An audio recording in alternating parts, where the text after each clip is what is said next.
Let's go back in time to 1932 as Converse brings you historic footage of the legendary original Celtics with whom all great professional teams are compared. We have now taken over your radio.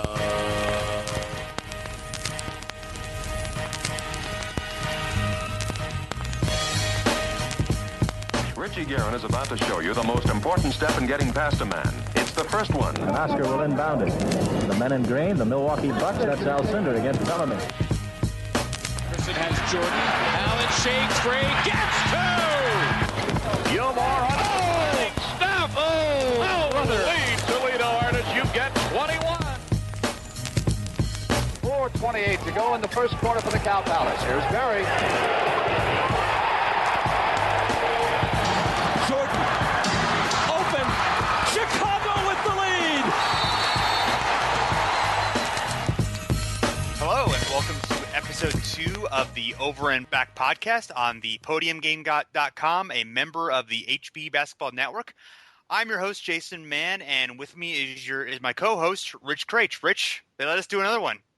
They did. I can't believe it. Yeah. They might not know. It might be the termination letters are in the mail, but that's all right. We're going to keep going strong. We're going to record 3 by the time those letters even come. There you go. Well, it's the advantage of turning these out quick, you know. So so I want to thank everyone who gave us you told us you gave us some feedback on the first episode about Rick Barry. It was very kind to a lot of people listened, it seemed like, which I'm surprised. I thought it would be you, me, and then like I'd force a few of my friends to listen, but I think other people did. Yeah, so we definitely got some people who at least they claim to listen to it and they claim to like it. So I'm good with that. So we'll go with that. Yeah. Thank you very much. If you really like the show, totally awesome. If you went to the iTunes feed, which is at the bottom of the at the bottom link at the bottom of the show, and gave us a little review and rating. We're actually part of the Podcast Paroxysm Network, which has a lot of great other podcasts besides ours. But you know, we'd definitely appreciate that if you're a fan to do that. It'll definitely boost the amount of people who can listen to our shows and all the other great shows on the network. So yeah, we're not gonna incessantly plug everything that we do for the next 90 minutes or so. We're actually going to talk about a subject unless you want to sponsor us, and then we'll gladly do it. Absolutely. The first half hour will all be about whatever your product or business or there are very few things that we won't do for money. Election season nearby, so there you go. Remember. Yeah. We are going to talk about Scottie Pippen, and he is obviously one of the great players of all time. 6-time NBA champ, 7-time All-Star, 2-time Olympic gold medalist, first ballot Hall of Famer, named one of the top 50 players of all time, and yet he may be underrated. Yeah. And that's interesting for him. I mean, I grew up in Chicago. I still live in Chicago. So he was always one that I grew up with. And I've always sort of been I've always sort of cheered for the underdog or rooted for the underdog. And I think you sort of mentioned there where there's sort of a connotation that he's underrated. He's one of these best players of all time, but he's underrated because he played with Michael Jordan. So I always was a bigger Scottie Pippen fan than Michael Jordan fan because everybody was a Jordan fan. Everybody had Jordan jerseys. Everybody, and that I was like, you know what? No, someone's got to give Scottie some love. So he was always one that I really took to early in my life. And really ever since then, he's been one of my favorite players ever. You go back and you read a lot about him and sort of how he acted. And you might lose some stuff, and we'll talk a little bit about that. You might lose a little respect for him here and there. But I mean, on the court, man, that guy could do it all and just was ahead of his time in a lot of ways, I think. Yeah, absolutely. I mean, he was just so versatile. He could handle the ball. He could get to the basket. He had so much quickness and length, just the ability to score in transition and also, adjust his shot when he's going to the basket. I mean, he had a lot of the same strengths that Jordan actually did in many ways, but he was actually longer and, a better defender. He obviously was not the scorer that Jordan was, although he got his points too, and also was just a terrific playmaker who could get his teammates involved in the game and was perfect for the system they developed, was the perfect complement to Jordan and just the perfect fit into all those teams. I mean, there's no way he was as great as Jordan, but he was just so important for what the Bulls did is there's no way they would have had that same level of success without him. I mean, a team led by Michael Jordan is probably going to win some championships, but there's no way that they would be able to be the dynasty that they became in the 90s. They're not winning the 72 games, which is Michael Jordan and then a second fiddle or whatever. They needed that 1A, 1B, or if you want to do 1-2, and we'll talk about that a little bit later. But whichever way you put him, I mean, that he was the key in that team becoming more than just a team that won a few championships and being a dynasty, in my mind. Absolutely. Yeah, and it was hard, just to obviously Jordan just cast such a big shadow and a big light that there was that. It was hard for anyone to kind of get the attention. I mean, it's hard for guys now to still. I mean, we still hear that. Where LeBron, well, Jordan won this many, so unless you do that, like, can you imagine? Like, we're still now, 15, 20 years later, still guys can't leave the shadow of Michael Jordan. Yet this guy was playing next to him the whole time. And there's that double-edged sword of, well, if things weren't going well for the team, well, obviously it's not Jordan's fault. He's playing brilliantly, so you don't get the glory, but you also kind of get the blame. Although I'm sure there are times in which, and I will probably talk about this a little bit, in which Pippen's sort of glad not to be Jordan, not to have that same be mobbed all the time, and not to have that constant focus on him. It actually was probably better for a guy with Pippen's personality. Yeah, certainly, and we've read articles and stuff, and we'll talk about that for sure. But yeah, no, it's definitely it's a very double-edged sword. Is where if he was the top guy on a team, he gets all the attention. He doesn't really want all the attention, but in this standpoint, he was the second guy, didn't get all the attention. But now later, we're kind of like, well, why did he get so much attention? So as you mentioned, it's really weird. And it's not exactly sure, but no, you really look at it and you really read quotes and about, especially when he's growing up. He's a guy that probably there couldn't have been a better scenario for Scottie Pippen, really, than being on the Bulls, being with Michael Jordan, being in that system, just everything. It was just a perfect, and that's what happens in a lot of dynasties, is like everything just comes together and fits perfect, and you just can't beat it. Like, we'll talk a little bit later about him possibly getting traded to the Sonics. It's so weird to think of what his career could have been, but I think he landed in the perfect spot. Absolutely. Developmentally as well. And we read a bunch of quotes too, where they said, the fact that he was able to kind of develop for a few years without the limelight of, or without everybody looking and saying, oh, this rookie we just drafted, he's not doing anything, he sucks. He was able to escape that a little bit for a while, even to get through some growing pains and become an awesome player. Obviously a Hall of Famer and all that other good stuff. So. Yeah, absolutely. So we're gonna go through the career of Scottie Pippen, but before we do that, we're going to talk to Nate Duncan of BasketballInsiders.com, who I'm sure is going to have a lot of awesome things to say to us. So we're going to head and talk to Nate, and we'll be back in a few moments. All right, now for the interview portion of our show, we're joined here by Nate Duncan of BasketballInsiders.com. You can follow him on Twitter at Nate Duncan NBA. Nate, thanks for joining us. Thanks for having me on. As someone who grew up in Chicago and followed the Bulls closely as I was doing so, I couldn't think of a better topic to come on and talk about. Absolutely, and so Scottie Pippen, and maybe we'll start off with that, because obviously you grew up in Chicago, similar to me. I grew up during this era, the MJ Pippen era. What are sort of your vivid memories? I don't know how old you were at that point, but what's sort of your memories of that time, specifically Pippen?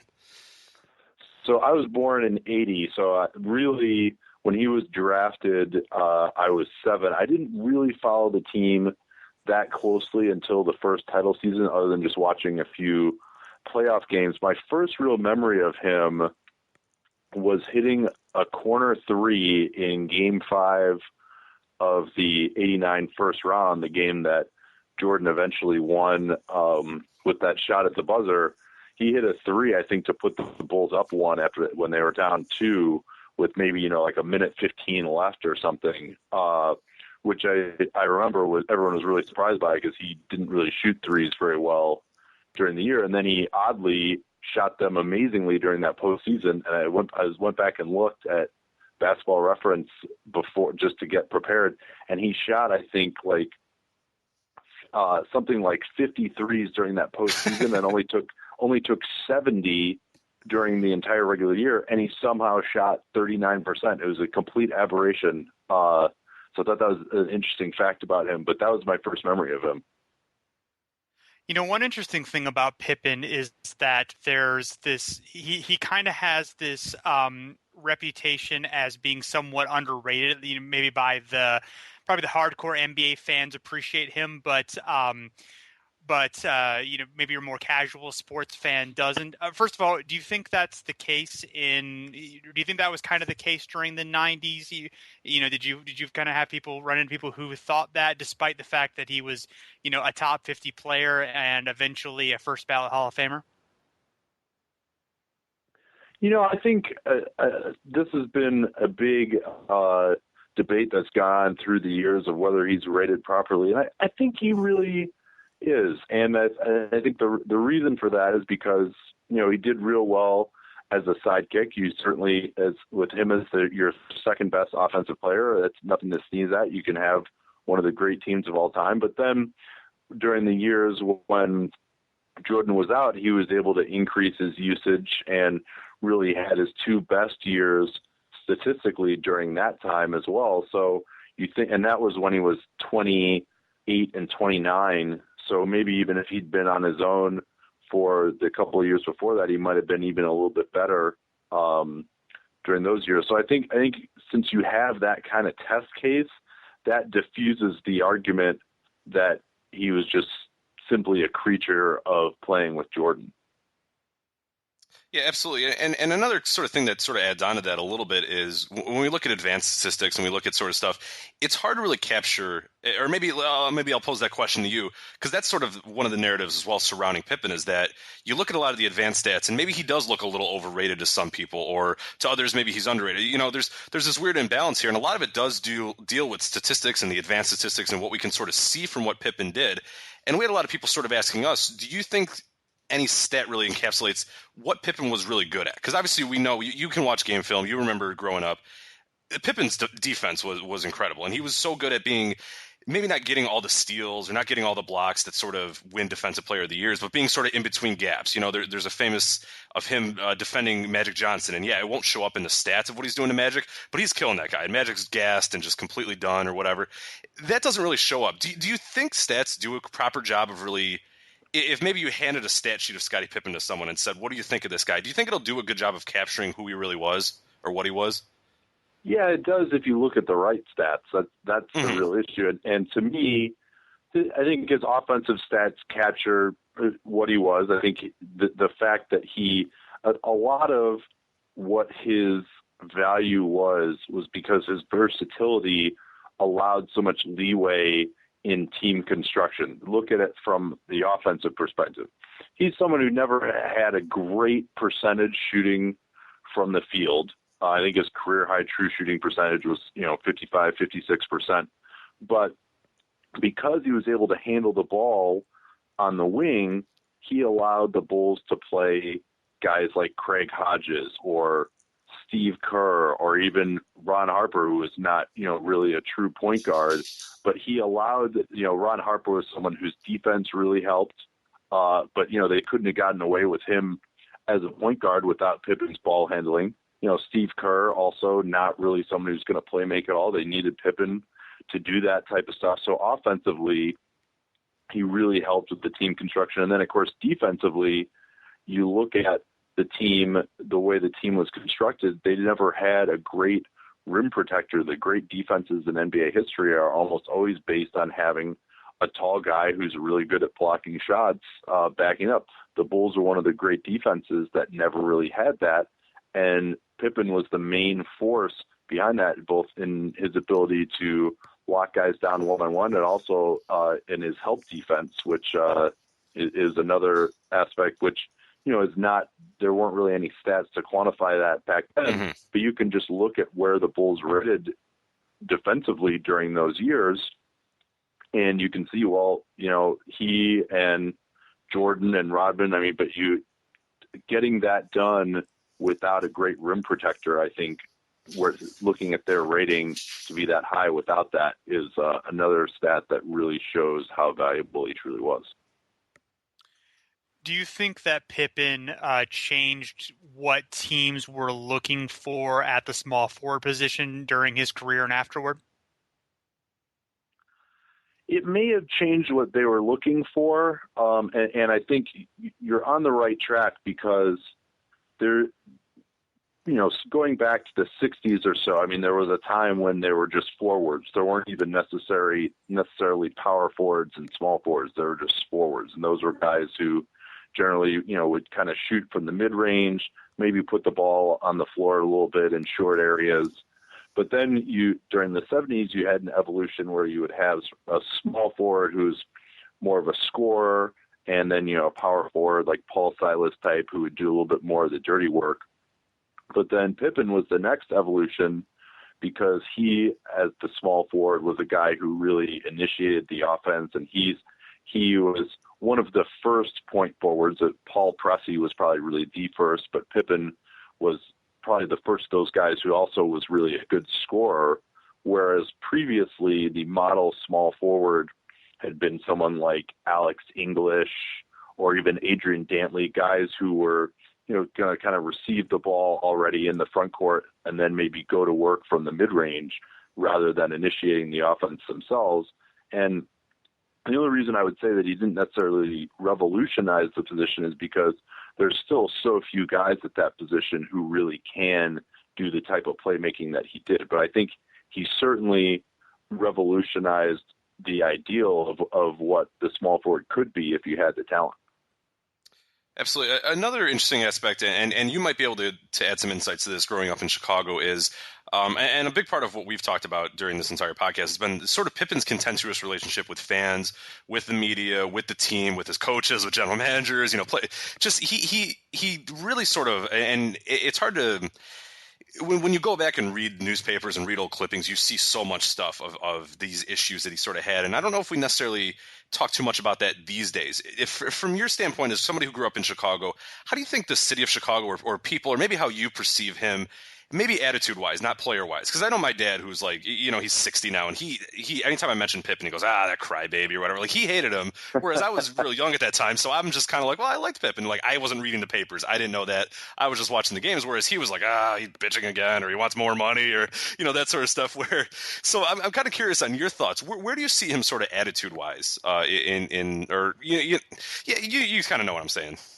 Yeah, I do. I mean, I'm always a little bit loath to just comment on what other people's perceptions are. Mm-hmm. My number one, the number one judge for me would be that pretty much everyone that he ever played with raves about him. Guys like Kerr, Phil Jackson. He was sort of the teammate that they all believed in. He was a great team player, whereas Jordan could be a little difficult to coexist with on the floor. Scottie Pippen was someone who sacrificed, who everybody loved as a teammate. So that would be, and even, the way he was supported even after the 1.8 seconds thing showed that. And I think that was, for most people, was an aberration. And that was something that, Pippen could be a little prickly. I think also had some insecurity to him as well. And some of that was justified. And he also had some, frankly, justified reasons to be angry over,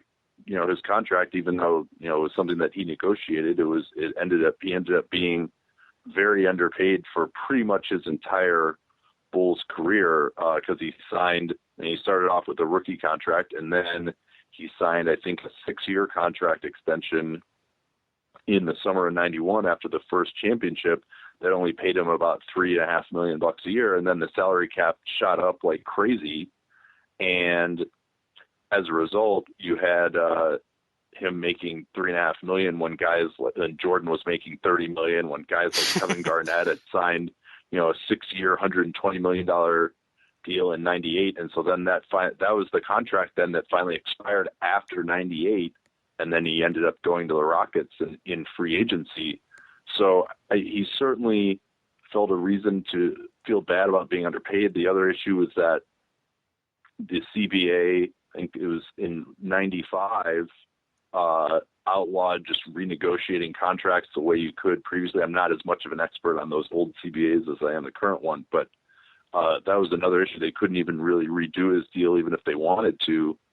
So yeah, I think he felt bad about that. He came from really, not the most affluent background by any means. He was not someone who was a star growing up. He went to a small school. He had a pretty scary back injury early on in his career that always made him kind of insecure, especially if you read the Jordan rules about, the potential for injury, and that's why he signed that super long contract, which ended up coming back to bite him. So there were some reasons, I think, that kind of fostered that insecurity and what some might have perceived as a bad attitude, rightly or wrongly.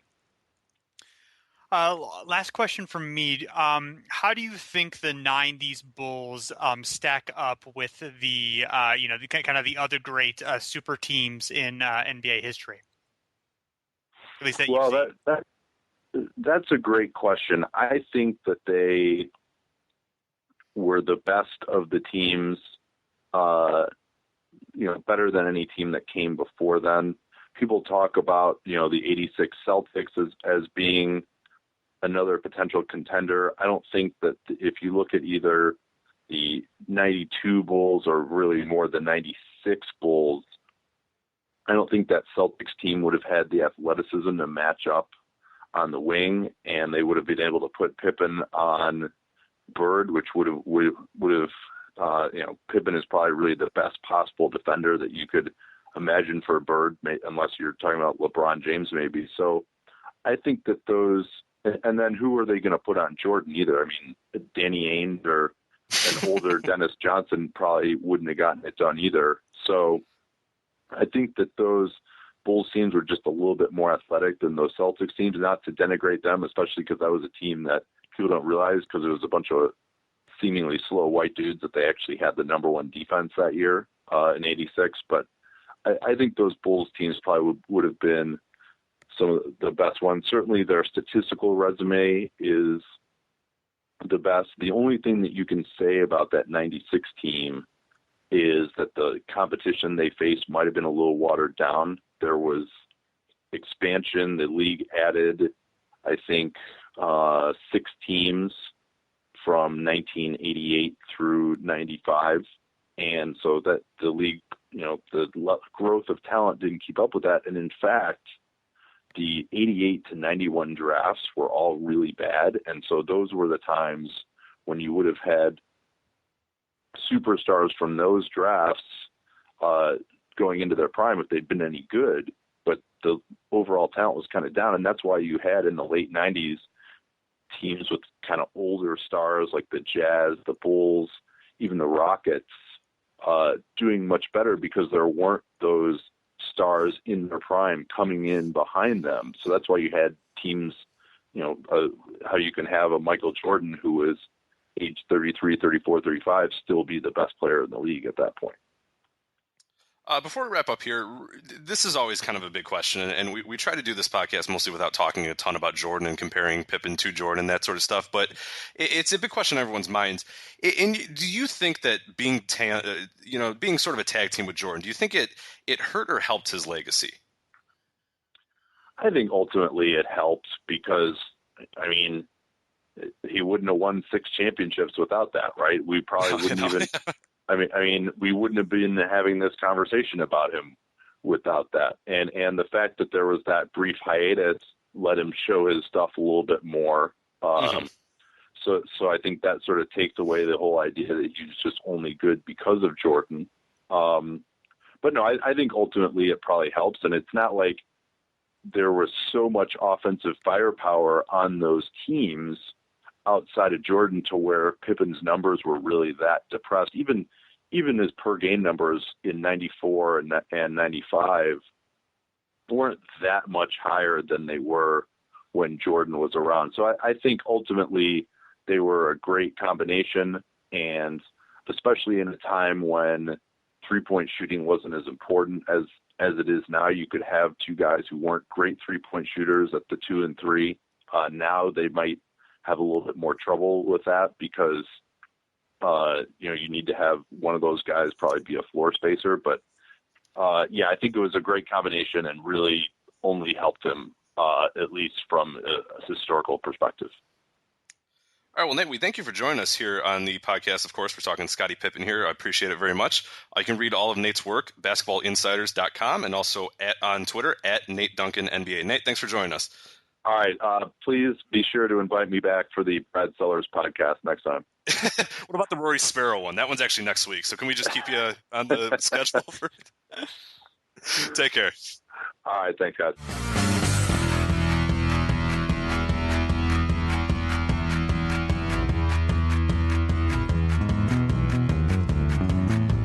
All right, it's full to thank Nate from BasketballInsiders.com for the interview. Really good insights there. So now let's get into the career of Scottie Pippen himself. I think to start it right from the beginning, I think is the best way to do. We're going to go kind of we're going to have a lot to say because he had a very expansive career, a lot of different career. But I think it starts with his start in Central Arkansas, just like the most random start for a future NBA Hall of Famer. And Sam Smith, the Chicago Tribune's famous writer at the time, said that no Hall of Famer was further away from being, what he was as a college freshman. Where with Scottie Pippen, which is just insane to think of, is this like skinny, short guy from Central Arkansas that might not have even been on the team. Yeah, I mean, he was the team manager, basically as a favor to his high school coach, as a freshman until, he had an unbelievable growth spurt and, started to excel in his sophomore year. And by time he was a senior, he hadn't been seen a lot, because Central Arkansas, and NAIA wasn't exactly,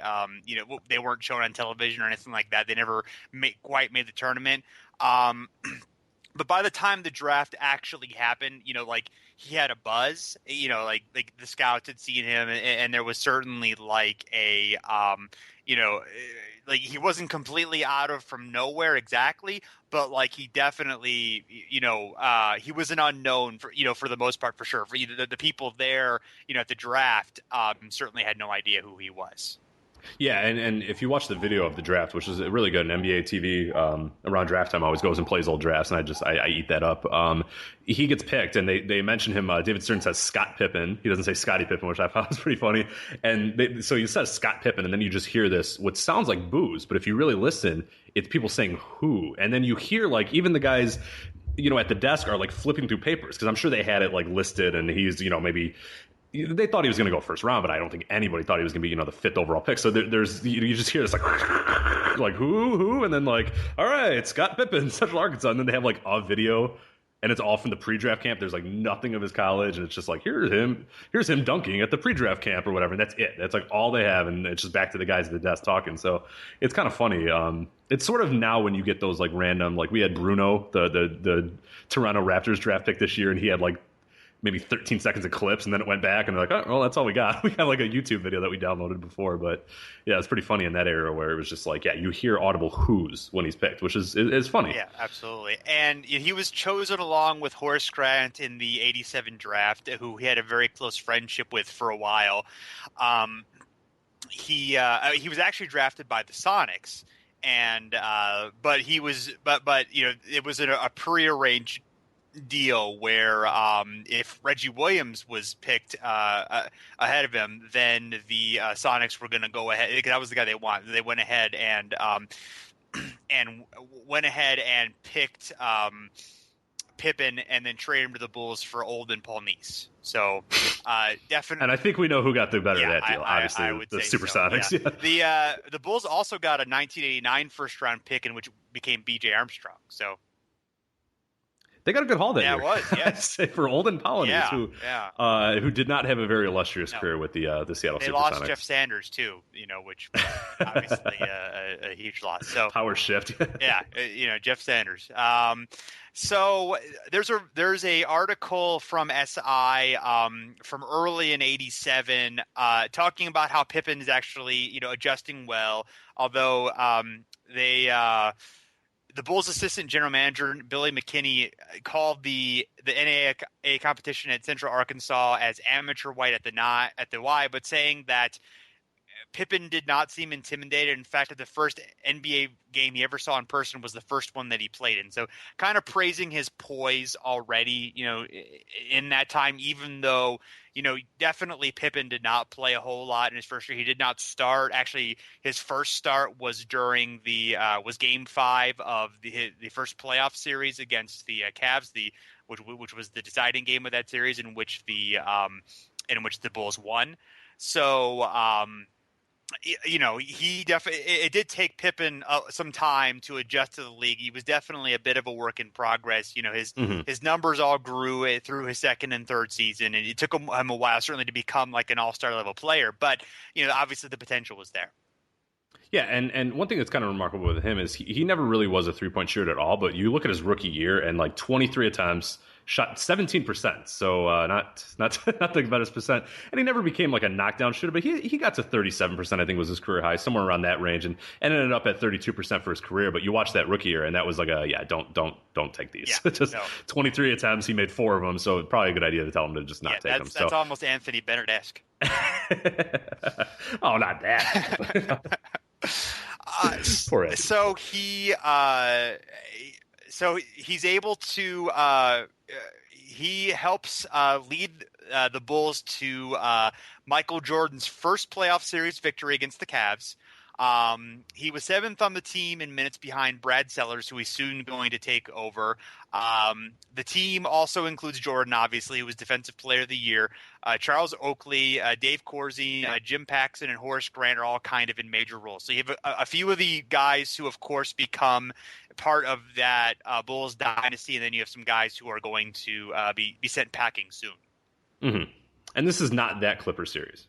Or Cavs series. No, that was the next. So everybody's this was not as dramatic, but it did go 5 games. So and the same result happened. Well, I guess they were coached by Doug Collins both years. It was the next year. It was the following year that was Phil. So it was pretty similar in most respects. But Pippen he had 24.6 rebounds, 3 steals in the Bulls 107-101 victory. Doug Collins kept him in the starting role in the second round, but they lost 4-1 against the Pistons, who won. No, they went to the finals that year. They did not win that year. Right. Yeah, and losing to the Pistons would become a trend for a long time. It definitely would. So yeah, the next season is a better year for the Bulls. They're 47 and 35. Well, actually, it's actually a little bit of a slip in their record. Not much of one. Only 3 games. They do go deeper in the playoffs. They beat the Cavs and the Knicks before losing 4-2 to the Pistons. Pippen has, improvements around the board in his raw numbers and a bit as well in his shooting percentage. He did come off the bench for his first 16 games, but started thereafter. Also, the team got Bill Cartwright in for Oakley this year. Also got Craig Hodges as well. So starting to add the pieces again that would be part of their thing. Some familiar names, that you'd start. Exactly. Would stay there through some of the titles. So you're starting to slowly but surely see the breakdown. And we'll see it. The next year is another really, really interesting one. I mean, that's when it really starts coming together. Yeah, and then they fell to the Pistons again, 4-2. So the Bulls decide, well, that's not quite good enough, and they hire Phil Jackson as their head coach, who had been hired as an assistant, I believe, the previous season. Mm-hmm. Eccentric Phil Jackson, who'd coached in the CBA, of course, had was a character for the Knicks in the 70s as well, and Phil, of course, is about to become the most famous and most successful head coach in possibly in NBA history. So successful, certainly. Famous, I guess it's arguable, but he's up there certainly. And they do improve. They're 55-27. Pippen has his first All-Star year. Numbers-wise, he does improve a bit, but he doesn't really make the big leap until the following season. And he plays almost the exact number of minutes as Jordan does. So they get B.J. Armstrong, Will Perdue, Stacey King all join the team. So that's basically the core of guys. I mean, you're looking at it. Yeah, that's it. I mean, that's who they have. Yeah. And in that, they beat the Bulls and the Sixers, but fall again to the Pistons in Game 7. And this is sort of infamous because in Game 7, Scottie Pippen suddenly had a migraine that came on during warmups. He was 1 for 10 from the floor. It's written in Sports Illustrated in kind of a flippant way. He says that I had trouble visualizing my teammates, said Pippen, referring to his migraine problems. And then the writer says, not have as much trouble as Jordan did, Scottie. So, there was definitely a perception at the time in which, like, not necessarily that he was faking it, but that he was not like man enough to, go through that migraine. Like, I don't think that kind of thing was respected as it might be more today. Absolutely, yeah, and now with obviously concussion issues and that sort of stuff, we look at that stuff, and I think we as a sports society and sports teams now treat injuries a little bit better. You still have guys who maybe play through stuff that they probably shouldn't, but for the most part, we've started to understand that you're probably better off at 100% than playing at 70% or whatever. But this situation was still, and this comes up from time to time. I mean, it still comes up in the playoffs with anybody, modern guys, where if if they have a really awful game and there's something that's going on, there's questions about, okay, where's his head at? What's this going on? What's going this? And this became a theme with Scottie Pippen for a long. I mean, this we'll get into a little bit more, but this isn't the first time it's going to come up where people sort of question his toughness or question his drive to win and all that sort of stuff. So absolutely, Pippen gave Lambeer a hard foul early in the series. You basically tackled him, basically clotheslined him down. And there's some suggestions in a later Lambeer profile that maybe Pippen ducked him. I don't know why that would be. They would think that would be the case, but apparently that's what somebody felt. Also, Jordan is very vocal about his frustrations and rips his teammates after the team falls down 2-0. And they do make a rally and get to 7 games, but they do just fall short. So then, 90-91 season, the first championship year, the team improves to 61-21. They're first in the league in offense, 7th in the league in defense, and Pippen, oddly, for whatever reason, is not an all-star this year, despite making a pretty strong statistical jump. Bernard King had a comeback year, so kind of understandable that maybe people would pick Bernard King. But Alvin Robertson also jumped ahead of him, and who was playing for the Bucks, and that's just a weird one. Yeah, here's Alvin Robinson's numbers this year. He had 13.6 points per game, 3 steals per game, which actually led the league. So maybe they were just really loved somebody who could lead the league. Yeah, and then 5.5 assists per game and 5.7 rebounds per game. And now you sort of take Scottie Pippen. He had, let me get these right here. They're going to be a little bit better. Yeah, it's 17.8 points per game.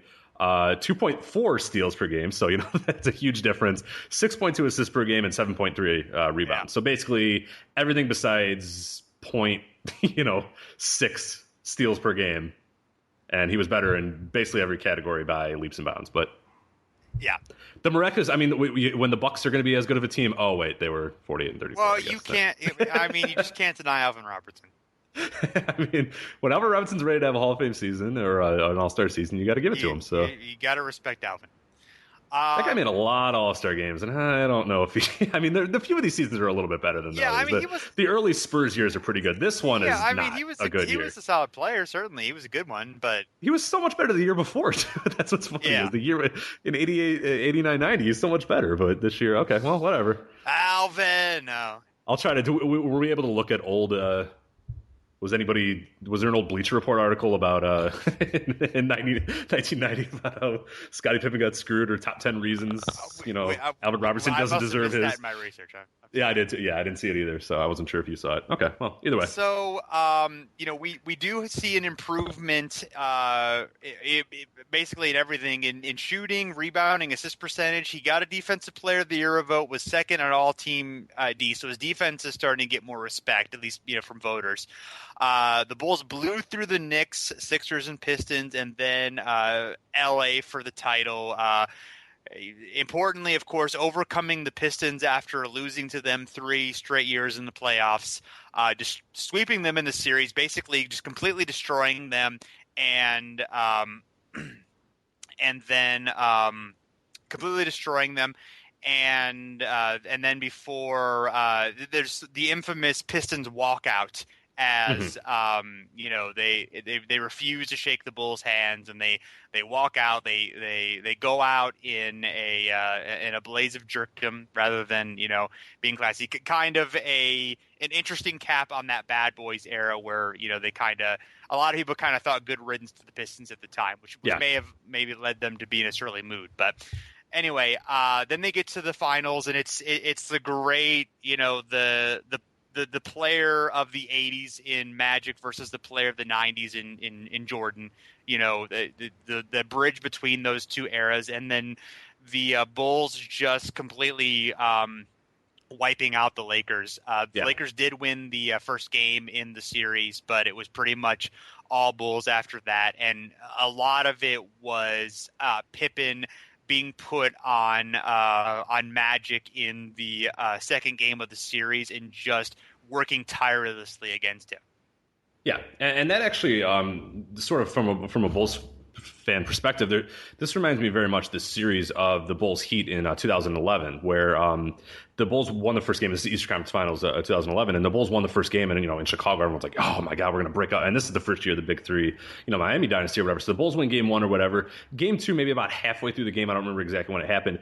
The Miami decides to put LeBron James on Derrick Rose, and then boom, it's over. And the Bulls never sniffed another game. The Heat absolutely, dominated them the rest of the time. The Bulls had nothing to do. And I see a similar thing with this. And you watch videos on this, and there's a really good YouTube video just showing Scottie Pippen's defense on Magic, and it's incredible. I mean, that's just a guy outworking Magic Johnson, knowing that if he's just going to sit with him and run with him the entire time, he's going to wear this guy out. And you really see Magic Johnson go to the bench, and he any time out, he's just drenched in sweat. He's chugging Mountain Dew. Gatorade. He just cannot chug Mountain Dew. That might have been the problem, Magic. Yes, but that's too much sugar, Magic. Yeah, that's so silly. Why are you doing that? Yeah, but no. So you see, and you just see him, and he just can't do anything. And Magic, and you see Magic. I mean, even his passes are lax, and he's just you can tell that Scottie Pippen just outworked him, and it was very much a passing of the guard of like, okay, we're the athletic bunch, you get out of here, old man, you go away. And it really, I mean, that was, as you mentioned, it was the team of the 80s versus the team of the 90s, and it was the passing of the torch, really. Absolutely, yeah. And Magic's numbers were still pretty strong in that series. Even his percentages weren't too bad. So I'm sure that there was a lot of reasons to that series. He did have a pretty high turnover percentage, but just Pippen making him work, and the Lakers really didn't have any other strong options. I mean, obviously Kareem was retired.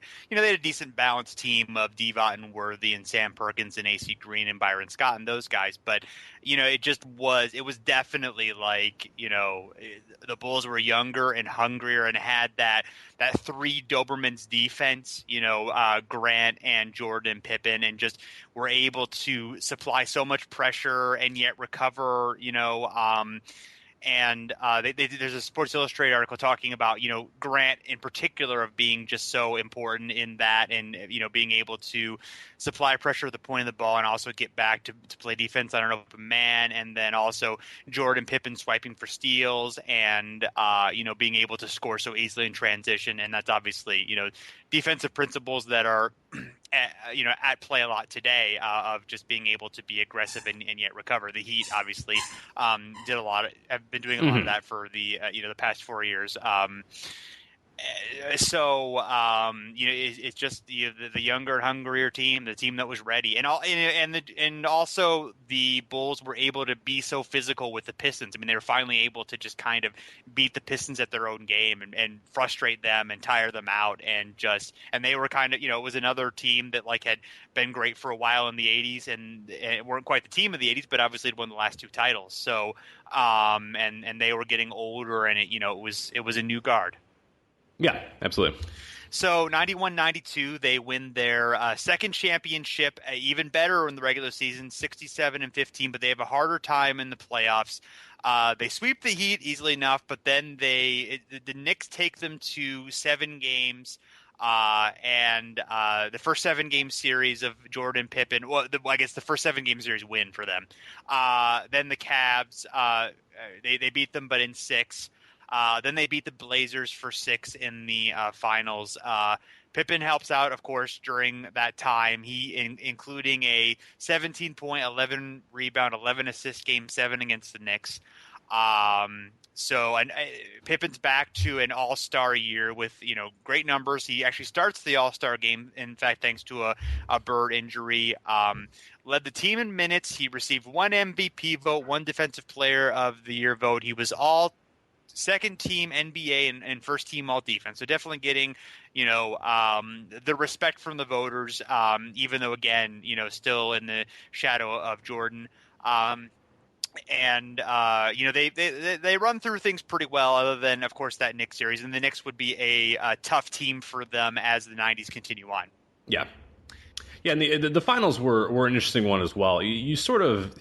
The common narrative it was a close series, though. A lot of the series, the Bulls teams that entire year just had a lot of close series, and that Blazers series in particular. To be fair, though, that's a really, really good Blazers team. If you look back, you forget of just how deep that team is. Where you have Danny Ainge, and that's like you could forget that you have Danny. You have Drexler and Robinson and Kersey and Ainge, and it's just like that's like just a super talented team that really had they were very close. Yeah, there's only one blowout in that series. It's Game 1 against where the Bulls beat Portland by 33 points. The other games, a few of them are 4 and 5 points, and the others are just around 10 points. So it was a pretty competitive series. Yeah, but most of the Bulls rarely completely dominated a final series. Most of them went 6 at least. I think except for if I'm not mistaken, I think every one of their series went 6 except for the 91 finals. Is that right? That is correct. Yeah, the Sonics won. Did that go? That went 6 too because they won the first. That went 6. Okay, yeah. If that went, yeah. Then and both the Jazz series, I believe, were 6 as well. So yeah, they're. But the narrative is that Jordan never lost in big games. Well, what are you talking about? Yeah, I don't know. Are you saying Skip Bayless is wrong? It's possible. I would beg to differ. So okay, we'll agree to disagree on that. But no, fair enough. No, it's pretty interesting. Yeah, because you assume that this team that's just this unbelievable dynasty that would just roll through people, but they always, no matter what. And I remember, living and dying with my parents at the time and living and dying through that, and they would say that, my dad, he probably didn't know what he was saying, but he would say that it was just so weird and frustrating that you knew this team whenever they wanted to could just win it, but there would just be weird, games that they would just kind of lose or just this, and when they needed to win, though, they always did, and they always did win the big games. In that sense, but there was always just this weird frustration that we should be, we're the best team ever. Why don't we just roll through everybody? especially in, 95, 96 or whatever. It's like, well, why did we not just, nobody should have beat them the whole series, but, Well, yeah, it's hard because the other team's trying hard too and they have good players. Exactly, yeah. It is one of those things where, just. People always get weird about that in the playoffs, and it's like, no, this is like two teams that are trying their hardest. Like, there's going to be that ebb and flow. Like, teams are going to lose in the play, but everybody always freaks out. It's like, 2-2 in the NBA Finals, and oh my God, who's choking? This team's choking, that team's choking, that one's. It's just like, all right, it happens. Like, let's relax and just let's worry about it when the series is over. But nope. So Pippen and Jordan are both among the players chosen for the Great 92 Dream Team, the first American team of pros to make it to be chosen for the Olympics. And of course, they dominated through all the competition, won the gold medal. And one thing in particular is interesting because they faced off against Croatia, and Croatia had Toni Kukoc, and Toni Kukoc had been, I guess he'd been drafted by the Bulls, but was yet to sign there. And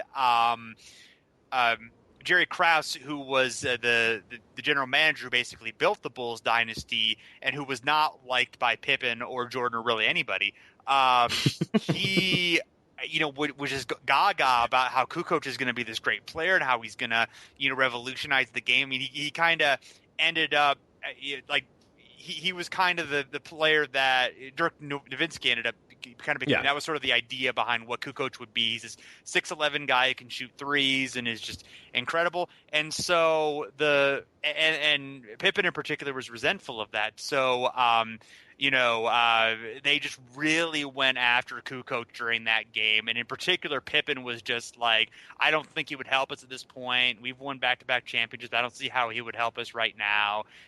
All that kind of thing. So, they basically just destroyed the team, destroyed him, and just completely we're like, we're not interested in playing with this guy and having him be, part of us and potentially replacing us, because they just didn't trust the management there. And especially Pippen is a guy who's always, and this goes out through his career, he's always a very insecure sort of person, despite his, tremendous skill level and the fact that, he's, multiple-time All-Star and all that stuff, but he always sort of felt slighted or insecure or something like that. And obviously financially as well. We talked about that a little bit with Nate, where, he signed a deal that was probably not the most advantageous to him and always sort of had an issue with that. And I'm sure he knew that Kukoc was going to come in, and if he, came in, was going to be making more than him and, potentially taking minutes away from him and potentially some of the spotlight and that sort of stuff. And that's a common theme in Scottie's career, is that he always sort of felt slighted, or he was always, and that, honestly, that was Jordan too. I mean, Jordan needed competition and needed some reason to just rip your rip your spine out and would just make up reasons to do it. So if anything came to mind for him, if someone said he wasn't good at hitting bank shots, he would go and spend an entire month hitting bank shots only or whatever. I mean, that's just how he was. He was just an ultra competitor, and maybe they both were, and it was beneficial in some ways. It was, yeah. And also, Pippen was involved in a lot of trade rumors, so that would, I'm sure that would kind of make him feel insecure as well. Because if Kukoc comes in there and gives similar numbers to Pippen, and they can get, forget it, that we'll trade Pippen and get a real center, or get a real another point guard or something like that. So I get it. I totally get it. Yeah, absolutely. And also, I mean, just you hear just so many athletes play the "I don't have they don't respect me" card, or they don't respect us card, and it's like these athletes, they are in this high level competition, and they're in this, they're in all these games so much, they have to figure out ways to like motivate themselves and to get themselves amped up, because you just get used to the normal pressure, to a certain extent. So, I mean, obviously few people are as psychotically as competitive as Jordan was, but it is common, I feel like, for athletes to, try to find ways to motivate themselves, even if they seem cheap and silly to us. Yeah, and especially that dream team, they needed some motivation to beat anybody, because that was the year, where teams are getting autographs at like mid-court during games and stuff, and they're just like, I mean, they're just blowing, they're doing backflips, and Barkley's scoring, 30 points a game by just throwing his big ass into people and stuff. It's just they needed a reason to have one game that felt like a real game to them. But it's. So 93 goes along pretty similar to 92, although the regular season they're not as strong. They're 57-25, so 10 games worse, but they're still awesome, and they run through the Hawks and Cavs, sweep them both. They end up beating the Knicks in the Eastern Conference Finals 4-2, and then they play the Phoenix Suns. Charles Barkley led Phoenix Suns 4-2, but it was a very, very close series. I mean, every game was 10 points or less. There was a triple overtime game. I believe it was game 3. The game 6 basically came down to the last shot. And so just an incredibly competitive series. I believe actually the Suns outscored the Bulls in this series. That is true. I have read that fact. Yeah, one of the few. There's a few series in which the losing team actually outscored the winning team. But this is one. I think out of I think there were 6 of them, and this was the only 1 or 2 that went 6 games. The other ones were 7-game series. So, And there was some motivation there because Barkley had been named MVP that year, and so and Jordan felt slighted about that. So one interesting, maybe rightfully so. yeah. Well, I mean. Barkley did have an awesome year, but that was the voter Jordan fatigue one, and we see that today even too, where it's like, well, we voted for LeBron a few years in a row, so we might as well give it to this guy, right? Exactly. So, and then one thing you talked about with Pippen is the kind of the questions about his how much he cared and all that stuff. There's a anecdote from right at the end of the Knicks series in which Pippen, he scored 24 points, 7 assists, 6 rebounds in game 6, did very well against the Knicks in deciding games. And he was asked, Scottie, do you think this was a series when you finally proved yourself? And this says, Pippen took a deep resigned breath and said, I have 2 rings. I don't think I have anything to prove. You're right. Damn right, exactly. I mean, I just think you would face that question so much. It's just like, geez, get a new narrative, guys, But I guess it's just sort of an easy thing to write, or that there is, I guess, some smoke there. So, I understand. There's also some talk, in an article about how Pippen and Horace Grant used to kind of be buddies, but then Grant called him arrogant and cocky in an article and said he couldn't handle fame and fortune. So I guess they no longer, felt good about each other. No, this 2-year run of Scottie Pippen is without. I mean, if you look at the raw numbers and stuff, you could easily call it probably his best run statistically, and maybe on the court as well. I mean, he was just an awesome player, and I did a little bit of research here, and it's a little like Elias Sports Bureau where I kind of like looked at these, but I think this is okay. So I looked at 20 points, 10 rebounds, 8 assists average per year, which Scottie did in 91, 92, and 92, 93. So I looked at other people that have done it. That's per 100 possessions, 20 points, 10 rebounds, 8 assists. There's a few others that have done it. LeBron, Kevin Garnett, Jason Kidd, Grant Hill, Larry Bird, Fat Lever, Alvin Robinson, and Magic Johnson are the only other ones to do that. And because Pippen had done it twice, 2 years in a row, I looked at other people that have done it more than once, and that list is even smaller. That's Larry Bird, Grant Hill, LeBron, Magic, and Fat Lever. So pretty interesting there. And Fat, obviously, he was on those Denver teams where they were just, they were. I guess it's per 100 possessions, so we'll give him his credit either way. But that team, man, they probably had 200 possessions in a game, so that doesn't necessarily. No, I'll count him in there, but definitely, I mean, that's a league category with Bird, Grant those were Hill, Fat LeBron, statistics. That's for sure. Yeah. I thought that was interesting. It shows about his versatility. I mean, that's a short list of people that have been able to do it, and a lot of those guys are contemporaries. You look at LeBron, Garnett, Kidd, even a Grant Hill, but yeah, it's pretty interesting. I don't know how Alvin Robinson snuck into that one too. I didn't even notice that. I didn't even notice that until right now. What a guy! Yeah, let's give him some credit. Yeah. Okay, all right, Alvin. We'll do the show about him soon. Maybe definitely. He's on the short list, that's for sure. So, all right, we're going to take a little break, and then we're going to come back to talk about some of our favorite second bananas to top NBA stars.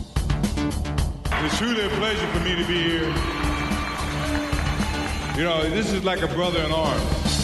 When we went into battle, I knew I had someone watching my back. Scottie Pippen's been with me for 10 years. I prayed for someone who can step in and watch my back when I first got here, and this guy came here in 1987. And he really, really helped me out a whole lot. All right, so we're back. We're just going to talk a little bit about, obviously one thing is that about Pippen is that he is maybe the greatest second banana to the greatest second star to the greatest star of in NBA history. I mean, that's certainly arguable, just as far as like a guy who complimented another guy. But there's plenty of instances of great combinations in NBA history. Some are very well known. Others maybe aren't quite as well known. So we're just going to talk about a few of our favorites and see what we end up learning. So, Rich, what are some of your favorites?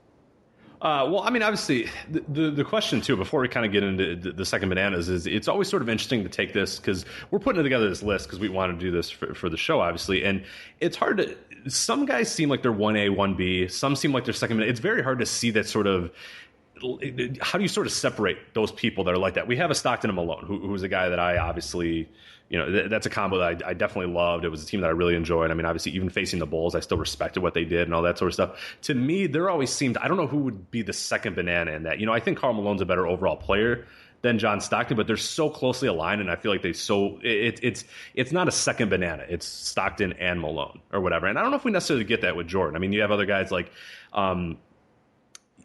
it gets kind of, because you have a guy like a more recent one is like Gasol and Kobe. How do you necessarily, I think that is very much a sort of a Gasol being a second banana, but I don't know. I feel like you could say that too, because it's just so weird. I mean, you have a Kobe to a Shaq earlier in his career. Yeah.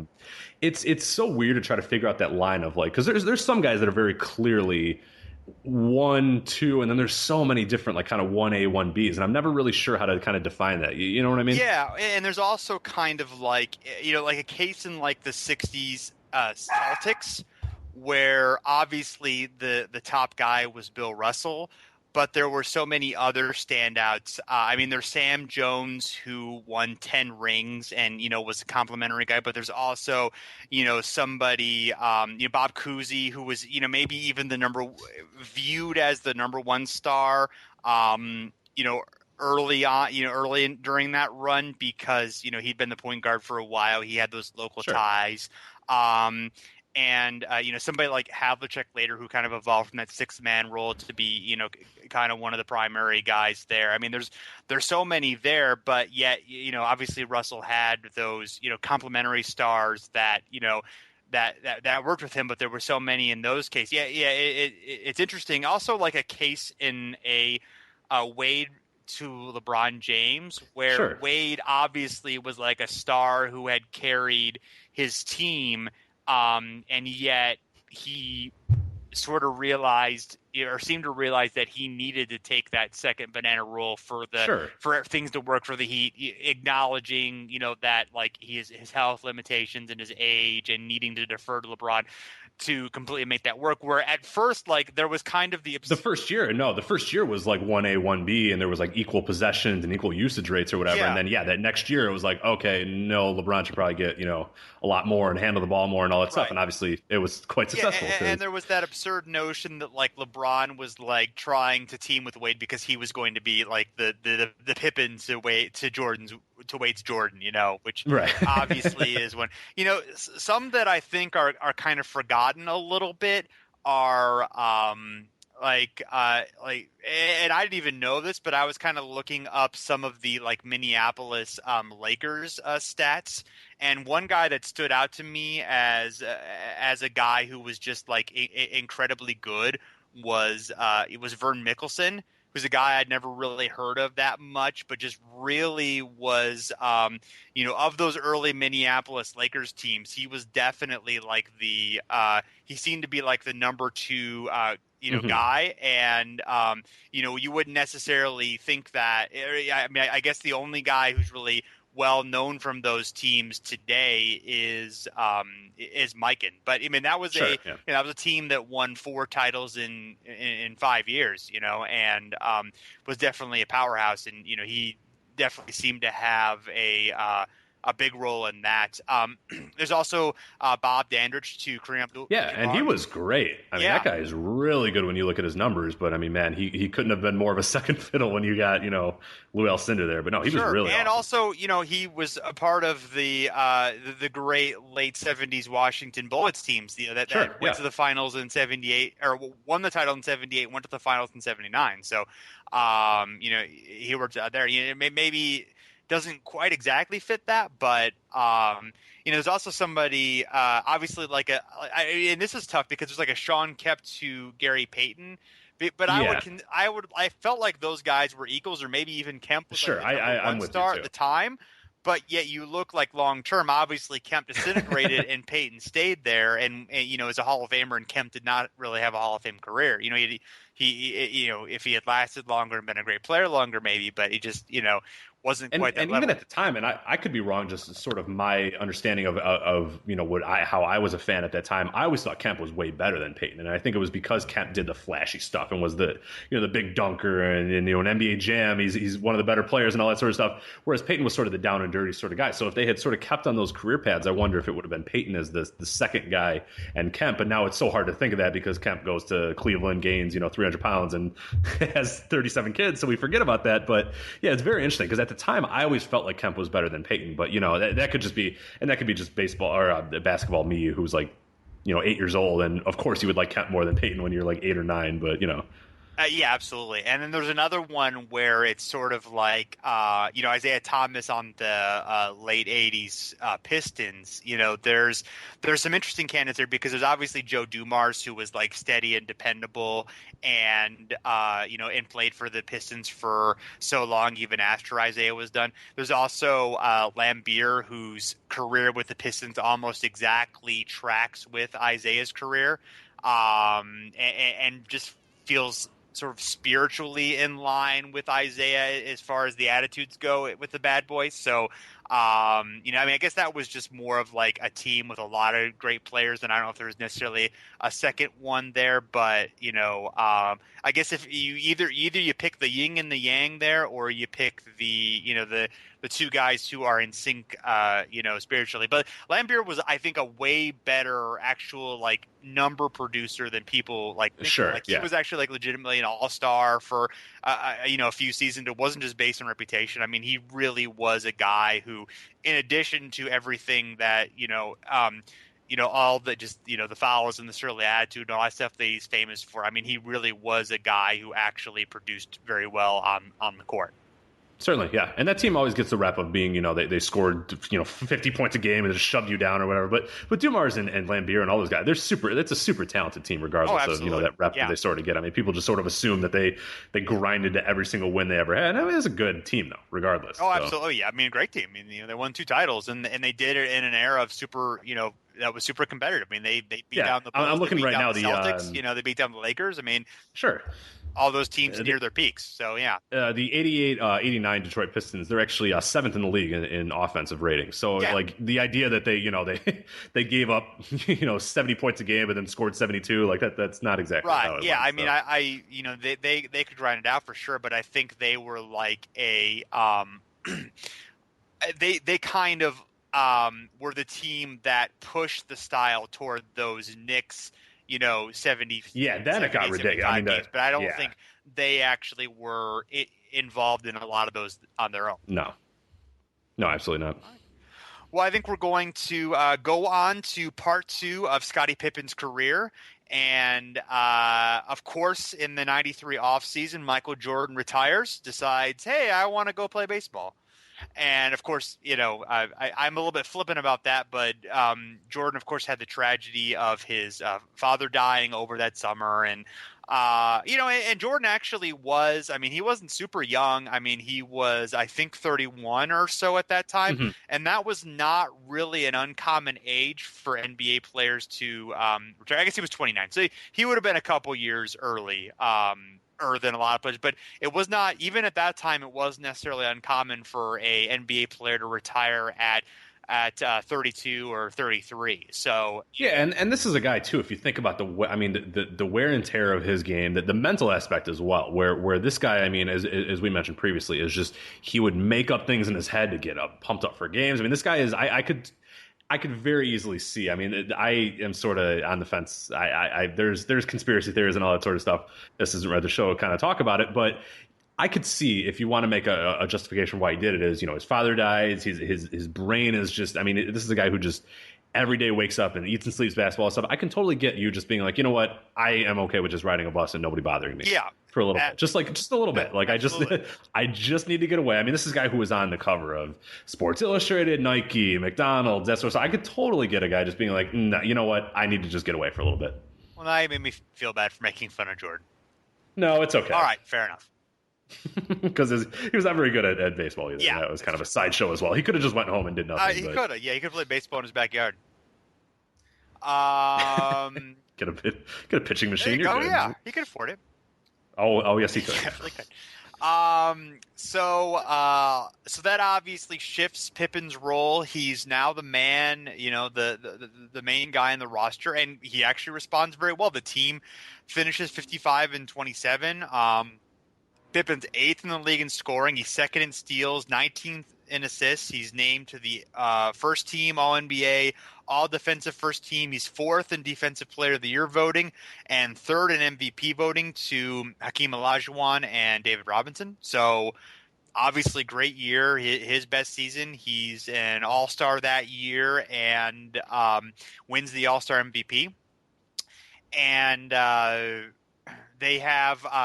they do retain most of their of the previous roster. I mean, Armstrong and Horace Grant have bigger roles, but Cartwright's still there, Paxson's still there, Purdue's still there, Stacey King's still there.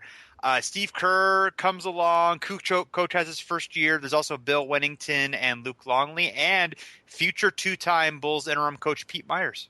Yes, a man who I've met personally. Oh, there you go. Is he nice? I raced go-karts against him, so there you go. Very nice. So they sweep the Cavs in the first round, but then that's how pathetic my life is. It's one of my highlights of my life. Oh, so. Come on! I think the biggest NBA celebrity I ever met was Jim Jackson. So okay, so all right.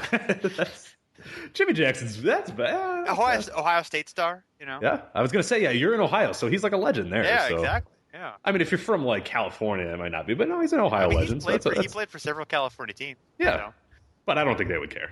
I don't think a Clippers. Well, maybe I don't know. I don't know about. He didn't play for the Clippers, but he did play for the Lakers, the Kings, and the and Golden State. So. Yeah. Okay. Yeah. Well.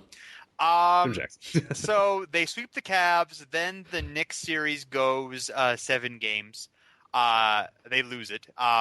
It is most famous for, of course, Pippen with 1.8 seconds left. The Bulls down 0-2 in Game 3. The game's tied 1-2. Phil Jackson diagrams the last-second play that goes to Kukoc, not to Pippen. Pippen decides he wants to sit down. He takes himself out of the play, and then Kukoc ends up hitting a 22-footer at the buzzer to lead the Bulls to the win. Of course, the headlines on the next day were about Pippen and not Kukoc so much. So even though they were only down 2-1 in the series, it was still portrayed negatively because what was Pippen thinking? I can kind of get a little bit where he's coming from as far as being upset that, okay, I'm the guy that you're supposed to rely on all year. Why aren't you giving me the shot? Obviously, I think as a person who likes basketball that it is generally best to not always go to the same guy for the shot, especially a guy whose strength is not in shooting but is in doing other things as in Pippen. But I can get where Pippen's coming from a little bit. Certainly, yeah, and he waited so long, and sort of always seemed like the second banana, as we mentioned. So now it's his time to become the top dog, and his fears from we mentioned his unfounded fears of Kukoc coming in and taking the spot. Well, that kind of happened. So I get it. I do. I don't like the way he responded, but I get his frustration. Sure. I think it would have been better served going in there, doing the play, and then after the game talking to the media and sort of saying it, or maybe taking Phil to the side. But to the way he did it was not probably not the healthiest way. No, probably not. Sam Smith wrote a piece. It's a Hall of Fame piece when Pippen was inducted on NBA.com, and Pippen says Phil was wrong. Those times and games, the moments that you live for, I thought it was an injustice the way Phil treated me, and I had to say something right or wrong. It wasn't what people wanted to hear, but they do take the Knicks to 7 games. They might have won the series if it hadn't been for a controversial foul call against Pippen in Game 5. So the team doesn't necessarily seem all that worse for wear because of what happened. Although what probably doesn't help is during the off season where Michael Jordan just basically rips into Pippen and Grant, just completely destroys them. Says that I covered their asses when they got tight at the end of games, and I had to overcome fourth quarter deficits all by myself. It bothered my father a lot, just as it bothered me to hear them bitching about not getting enough credit or not getting enough shots or squawking about the supposed preferential treatment I was getting from Phil. So, Michael, yeah, say what you mean, I guess. So,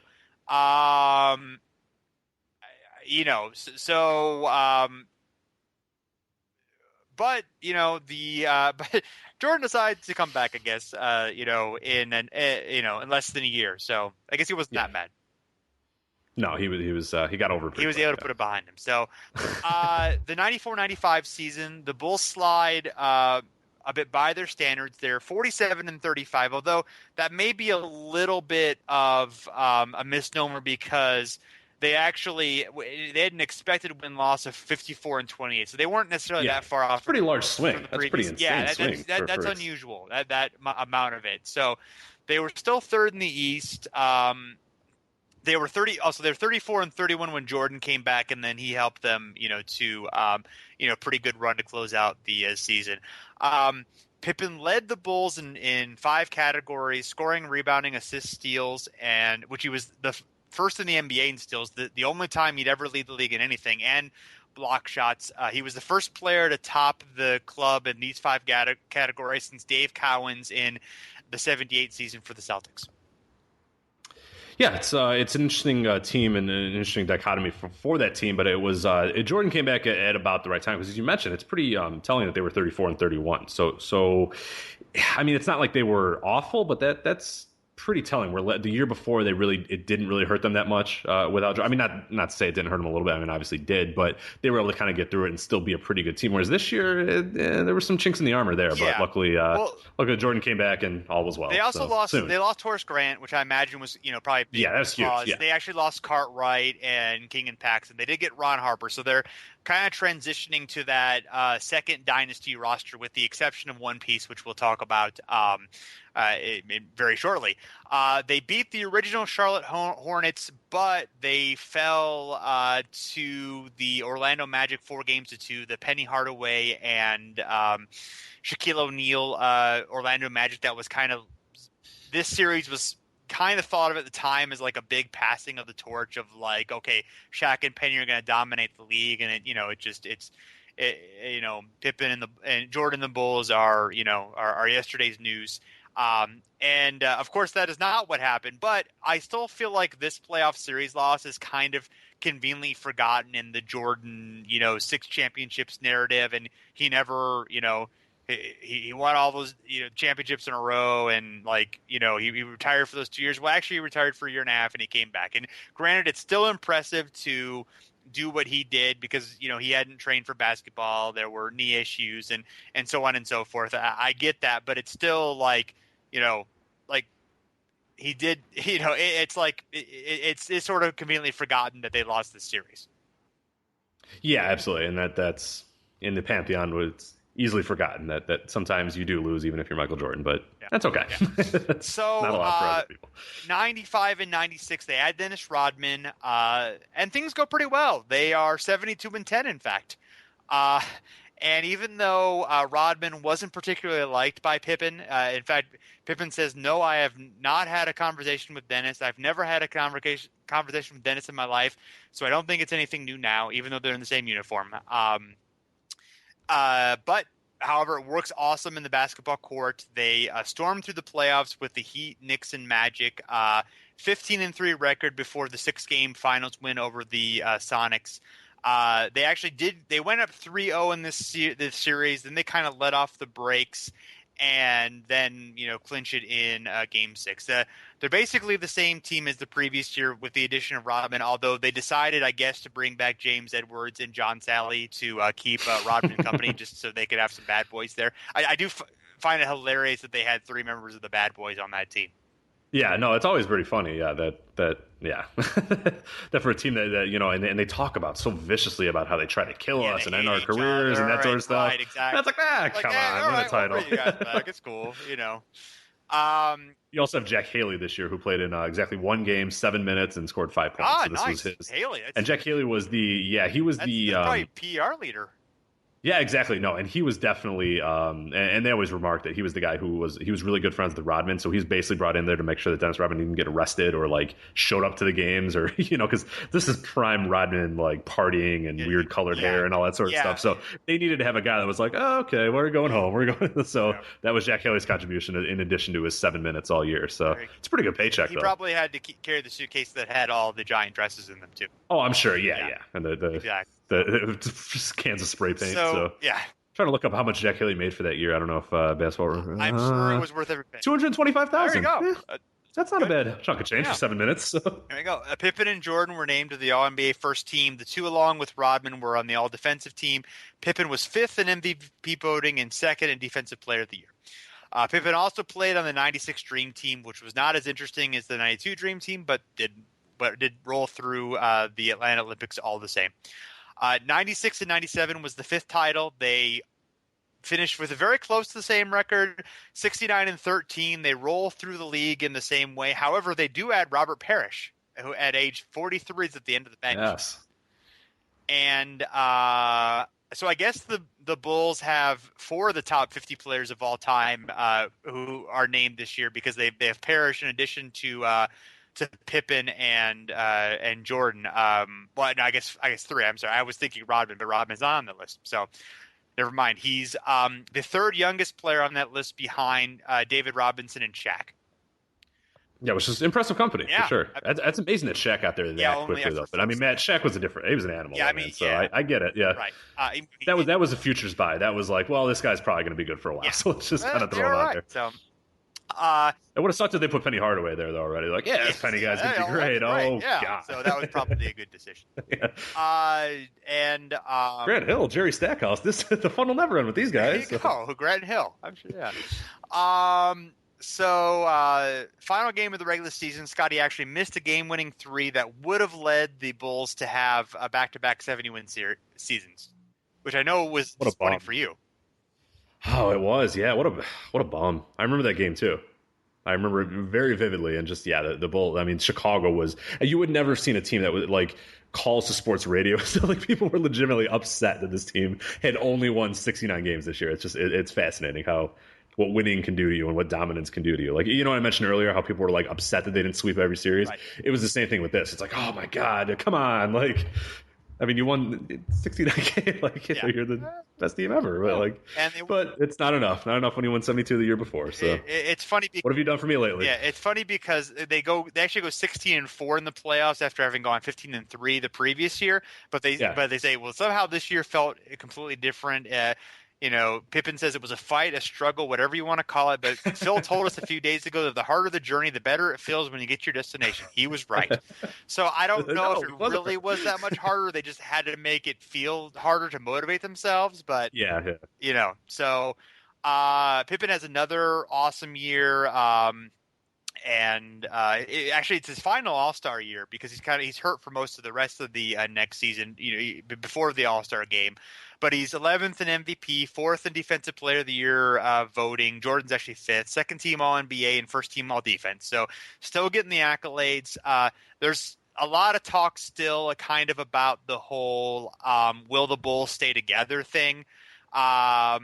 You know, this was every year, and that's another thing I remember too. Growing up, it was like because people get really mad when they're Jerry Krause broke up the Bulls, and oh my God, they broke up the Bulls. But man, this thing was going on every single year, and you read in all the newspapers too, and we sort of look back through SI Vault and different websites, is that you just see, well, Phil, I mean, is Phil going to come back? He's not sure. Jordan is unsure. Pippen says he's gone. I mean, every single year Pippen said he was done and he's retiring, he's leaving, and he's demanding a trade. And every year Jordan was not sure. And Jackson was on edge it was just like every season. So when it finally ended, it was almost like people sort of now talk about how it was like they took this dynasty away from them, but there was a lot of fatigue in Chicago because every summer was just filled with, okay, are they coming back? And guys, I mean, there was a lot of times where they would just, a week before training camp, okay, yeah, never mind, I'll be back or whatever. It's on a new like it was so much. Yeah. And I mean, it's understandable from the point of like, these guys went through so many years with each other, particularly Pippen and Jordan and Jackson, I mean, and they had so many deep playoff runs, and it just, must be just so tiring to have to do that every year, and physically tiring and mentally tiring. And they're playing more games. They're playing more games than everybody else every single year. And all those, you just get sick of those guys, I'm sure, to a certain extent, and you just, at some point you want it, but it's so mentally tiring to have to go through that all the time. So I can understand, from the point of view of the players of why that's so tiring and why it's hard to like make the decision. But yeah, as a fan base, you do get kind of sick of that speculation, so forth. Reinsdorf talks about, in one of the articles about like, talk how Scottie has grown up. He's a complete package. He has grown up. You don't read any dumb comments anymore. No more girlfriend problems. No gun incidences. And you have Kukoc to help. It's kind of the idea of like, well, whether they'll give superstar money to Pippen if Jordan leaves, and kind of keep him in that spot so they kind of feel like, maybe he'll be worth it. So. I thought the comments of maturity were interesting there because he had sort of had a reputation of not being so. So the Bulls only 62-20 in the '98 season. This team sucks. Yeah, Pippen break them up. Missed the first 35 games. We're recovering from offseason left foot surgery, which was kind of, I guess, decided late. Was one of those things where he was kind of not sure if he would come back, and his teammates were mad at him. But he eventually came back. He's again, he's third team All NBA, first team All D, 10th in MVP voting, which probably was not the best. Which, in retrospect, missing 35 games and being that high wasn't that great. He was tied for 9th in Defensive Player of the Year voting behind Jordan Rodman. They ran through the Nets and Hornets, but they went to 7 games against the Pacers in one of the toughest series they ever faced. Against the fourth Game 7 for Pippen, and I guess he was 2-2 so far in those. And they just really did, that was a tough one for them, but they got through it, and they met the Stockton and Malone Jazz again, and of course Michael Jordan has one of his famous, incredible shots. Am I allowed to call it a push-off, or is that not? It was. No. I even at the time, and that's me being the contrarian or whatever, even at the time, I was telling my friends, I was like, he shoved him, and they're like, no, he didn't. No, he didn't. At the same time, because I loved Reggie Miller at that time, too. I suddenly went blind in that moment. Yeah, the shove of Byron Russell and that, awesome game-winning shot to give the Bulls, of course, the 6 championships. So because I was big, I loved Reggie Miller at the time, too, and he famously, I think in that same year, shoved Michael Jordan and took a game-winning shot. Right. Everybody was like, oh, he shoved him. And I was like, it's the same play. No, he fell down. Jordan, of course. It was such a good crossover that Russell fell down, and, but that cheating Reggie Miller, but no, yeah, it was a push off. Yeah. But I think everybody can admit that at this point. But whatever. Yeah, that Bulls Pacers series was another one where there really were there was one 19-point difference, but the rest of them were 6 and under basically. So, that's a pretty incredible, pretty incredibly tight series. So yeah, the 6th championship. Then we head into the we have the first NBA lockout. The Bulls break up, and Pippen's showing. He showed some signs of just in his last 2 NBA Finals games. He only scored 6 points on 2 of 16 shooting. Only had 26 minutes in the deciding game. Clearly not himself, and had problems with a back injury. So. But by the end, it did seem to be kind of time for everyone to move on. Mm-hmm. And Jordan retired. Phil was gone for a year, and Pippen went elsewhere. So we're going to take a little break, and we're going to come back, and we're going to talk about our favorite NBA commercials, including a Scottie Pippen classic.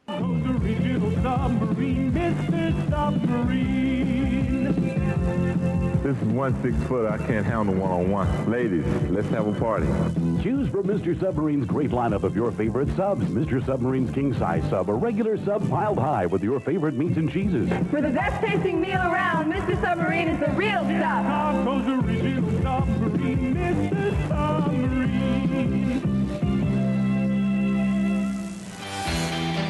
All right, so I know I'm hungry for Mr. Submarine after watching that, which I don't think you guys have those. We have them around here. I think it's just a strictly Chicago. Do you have? You don't have Mr. Submarine, do you? We do. We are unfortunately not. They're pretty good. We don't have Mr. Submarine. Yeah, Okay, well, yeah. Let's. They're a lot to handle. I see why Scotty needed the help of the cheerleaders. So he did absolutely. I don't know if you could get that. I think you can get that from the audio. Yeah, ladies. Ladies are the cheerleaders. In case you haven't seen the actual audio of it. But anyway, we want to talk about our favorite NBA commercials of all time. That one always sticks out to me because it's just the worst acted one I can remember. Although I don't know if that's all the way true because we have the Page of Drobniak supersonic seat sale with his cat Jinkies. Oh, I guess those were acted well. I suppose was an incredible actor. Well, Jinkies the cat did a great job. Well, she was top. Yeah, I mean, Page isn't really speaking his native language, so let's give him a little bit. I mean, he's literally on fire. I mean, what do you expect? I know. He's wearing bandages and stuff. I get it. Page of Drobniak is a lot. The Page of Drobniak era in Seattle was incredible because I remember we talked about this a little bit off air, but there was maybe somebody if anybody remembers this, please let me know. At Twitter at over and back NBA if you remember this, but there was a Page of Drobniak soundboard on the Supersonics website, and what you can do is he basically did trash talk, but you can tell because obviously English is the second language that they just handed him sheets of paper and he read these off. He had no idea what these meant. There was one where he's your game smells of cabbage or just insults or it was a trash talk soundboard or whatever. It was the most incredible thing ever. But I miss Page Drobniak. Yeah, Page Drobniak, member of the famous 2004-2005 Atlanta Hawks. Oh yeah, was he? I did not know that. Wow. That I am going to mention on every single episode that we ever do of this podcast. So Well, that roster is huge. I remember when we looked at it during the John Barry thing. I think they had like 30 guys on the roster that year. Like, they played a lot of players. You know what? Like, you takes can a lot easily of do like a to 6 be, degrees. To be that bad, you know? You could do a 6 degrees of 2004 2005 Animal Hall. You know, Kenny Anderson, John Barry, Childress, Collier, Delk, Diao, Drobniak, Gugliotta, Harrington. I mean, you're good. You got like. You're going to find somebody for it. Kevin Willis, like that stretches out. He's a 19-year veteran at this time. Played for you got years, 6 degrees. Yeah, you got 6 degrees easily there. So that's one of my personal favorites. One that I mentioned too, I don't know if you remember it. It was, I think it was in the early, maybe 2003, 2004, 2005, somewhere in that area. There was the Nike Ray Guns, which was a type of shoe, and they had the Roswell, I forgot exactly what they were, but it was like the Keep That Funk Alive or Keep the Funk Alive thing. So you had like Vince Carter and Jermaine O'Neal and Jerry Stackhouse wearing like 70s gear to a Bootsy Collins song. It was awesome. It was really good. Yeah, that's one of my favorites. And the Tuesday, Wednesday, Thursday was another one that stuck in my head forever. And that I don't know what you count that. That was the NBA on TNT and TBS promotion. So just to let you know that they were on Tuesday, Wednesday, Thursday. I just the commercial just says Tuesday, Wednesday, Thursday like 7,000 times. So still in my head, I subconsciously every Tuesday go to TBS or TNT, and there's not games on all the time. It makes sense. You might be wrestling there too, but unfortunately that's not the case either. Yeah, no. I used to love TNT and TBS. That was honestly that's all I'd watch all week because you look at Monday, obviously Nitro, Tuesday basketball, Wednesday basketball, Thursday basketball, and then Thunder. There you go. It's good. Yeah. Friday, Dinner and a Movie was on during the weekend. So dinner and a movie. WCW Saturday night on Saturday. Saturday night. Yeah. That's 6 days you got covered right there. Channel? Yeah, those are the glory days. So some of the ones, of course, a couple that were just really like influential in kind of not marketing the NBA and marketing its stars and kind of showing what like the commercial form could do, both like in the artistic sense and in the selling of shoes sense, are the Charles Barkley "I am not a role model" spot that was just kind of really famous after Barkley had kind of been involved in some incidents that kind of made him look like a jerk. It was kind of a way of him to kind of like define himself as like I'm an athlete, not a role model. I'm a regular person, and of course Mars Blackman and Michael Jordan. It's got to be the shoes. The black and white style with Spike Lee playing this, little Mars Blackman nerdy character and, repeatedly asking Jordan why he's so great and just added like a lot of humor and a lot of style and just, made Nike and the NBA seem really cool. Sure. And then later, I always really liked the little Penny spots, with for Penny Hardaway and just Penny Hardaway just had like. I think he's a little bit forgotten because, of course, he had the he had the Shaq left, and then he had the injury, and then was never really the same player, and never really became the star that people thought he would kind of be. But he was just such a great player to watch, early in his career, and was really marketable. And the little Penny doll that kind of like followed him around, and was like a ventriloquist doll, and said funny things. I mean, that was just a real. I like to imagine what little Penny is doing today. There's a Twitter opportunity for somebody out there to do a Little Penny Twitter account to let us know what. Do we know for sure that there's not a Little Penny? Well, I don't know for sure. I mean, I have. Let's see here. I have not looked. Oh, we got the real Little Penny. It's Little Penny Nike. Puppet for. Is this the actual? He only has 266 followers. So, Nike stores near Tyra Banks. Well. Yeah, I don't know if it is. I don't know if it's actually the real Little Penny, but no, actually, no. There's a picture. Oh, no. It says the real Little Penny. Yeah, this looks pretty official. I don't know. They just didn't market it very well. There's Paul George talking to him. He jinxed it. Don't go near Little Penny. He will make your legs explode. Oh, people. That's kind of stay away from Little Penny. Like, he's clearly cursed. I mean, what did Blackstreet do after the No Diggity video? Yeah, Nothing. Exactly. So, I mean, and he was in that one. I mean, I'm just saying. I'm going to start following Little Penny.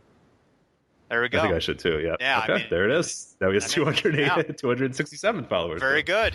Yeah. Fortunately, he hasn't tweeted since February 15th. But let's keep it. Now he will. Now he will because he's probably an avid listener. 15th. Oh well, then that makes a little bit of sense because like that felt like that was making fun of Paul George for breaking his leg. It's like, geez. No. Okay, now I understand. I'm like, all right, that seems more painful. I'm just saying that if you take pictures or you're around Little Penny, at some point your leg is going to explode. Got you. Clearly. I mean, we're looking at the evidence and it's pretty obvious. So that's very sad. All right. Well, I think that's going to be it for our favorite NBA commercials. What's yours, too? You got to tweet at us with your favorite as well. Absolutely, yeah. Tweet us Everyone's at got their own. Over and Back YouTube NBA, and we would love to hear your choices for for your favorite NBA commercials. And you better put a YouTube link in there, too, so we can all laugh at them and watch them. So we'll be back in a little bit with the end of Scottie Pippen's career.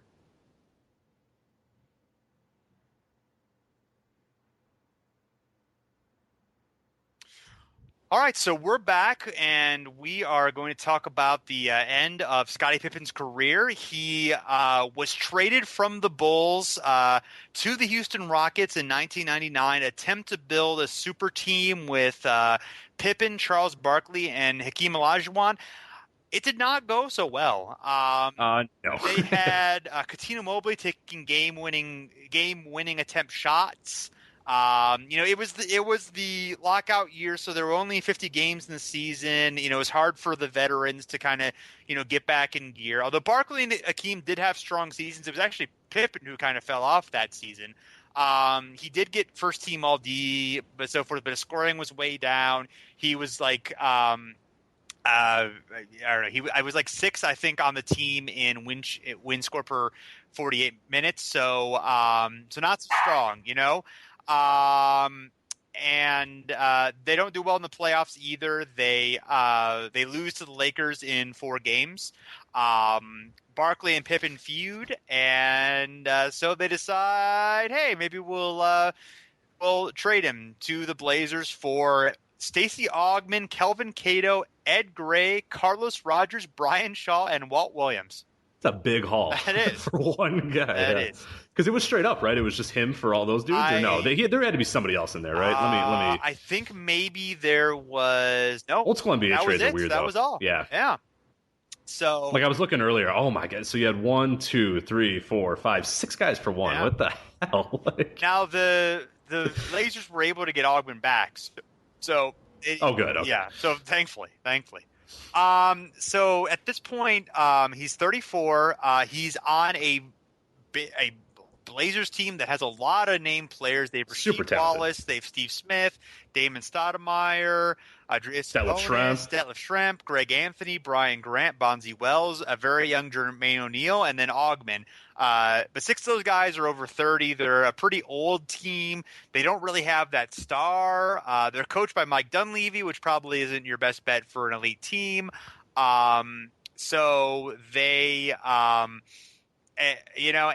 they actually, they go deep. I mean, they go to the Western Conference Finals. They beat the Wolves and the Jazz.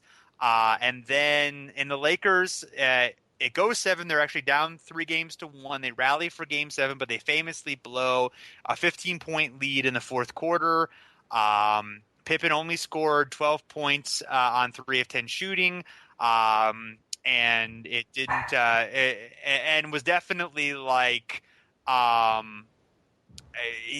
just had kind of a rough time adjusting to that. I mean, even though like he wasn't expected to be like the man because they had so many like very, very good players, maybe even some, excellent players, but they didn't really have a star, which I think they wanted that winning. I mean, you sort of, when you get a guy like Pippen at this point, you're sort of assuming, okay, this is a guy who's won 6 championships. He's going to be the calming influence, or, the veteran influence. And he really wasn't that at all. I mean, he fell into the trap of, I mean, like Rasheed would bitch about a call and then Pippen would bitch. I mean, it's just like that. Yeah. And you remember going and watching those games that it was like, this was the guy that everybody sort of, and you watch it too. I mean, there's a game that I remember watching a video of doing the recaps of this where Bill Walton is like shouting at Scottie Pippen, is like, damn it, be a leader, like be a veteran. Like, cause Pippen's, Rasheed did something and got really mad, and Stoudemire got really mad, and then Pippen got really mad, and Walton's just like, come on, like you're supposed to be the leader, and you're like, it didn't work. He didn't fit that role at all. He was a guy that sort of fell into the trap of what would become, the Trailblazers and that sort of stuff. Sure. And didn't fit that. He wasn't that calming influence that they had hoped. He just sort of fit in line with everybody else, and that's not what he was brought there to do at all. Absolutely. So. The next season, they're 50-32. They actually got even older. They added Dale Davis and Rod Strickland. And Sean Kemp, fat but not quite as fat Sean Kemp, I guess, as previous. Getting fat, yeah. Well, I think he had lost some. Oh no, you're right. He did, yeah. Because the Cavs. I mean, he was. Yeah, because he was a gigantic man with the Cavs. Right. And yeah, he had sort of got into shape a little bit, but he had by that point. So they are swept in the first round by the Lakers. Then in the 02 season, they add a new coach. They're 49-33. They subtract Steve Smith, Sabonis, Ogman, and Anthony, but they add Derek Anderson, Ruben Patterson, and Steve Kerr, and also a rookie, Zach Randolph, playing 238 minutes in 41 games, and definitely kind of getting closer to that Trailblazers roster that, would totally alienate the team in the mid-2000s. There's actually a story this year on how the team is alienating fans, saying that Pippen has shifted to cruise control now, that he's earning the fat payday, $18.1 million this season, that eluded him in Chicago.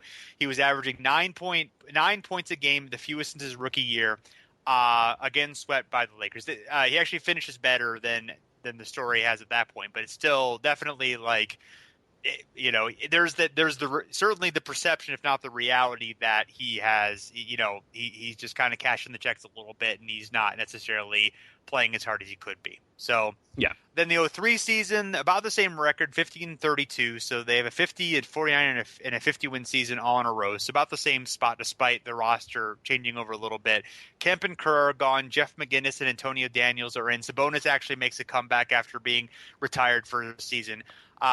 Pippen, pretty cynical about the season. In December 16th of 02, so pretty early that season, saying, we'll get better, but we ain't going to make it a total turnaround. It's impossible because of the makeup of our team. It's always new personnel. It's always, now we've got to see how this guy plays and how we're going to fit him in. You can't keep doing that. And indeed, they're a little better because they actually do. They go to 7 games against a Mavs team. I believe the last Steve Nash Mavs team, or maybe Steve Nash lasted another year there, but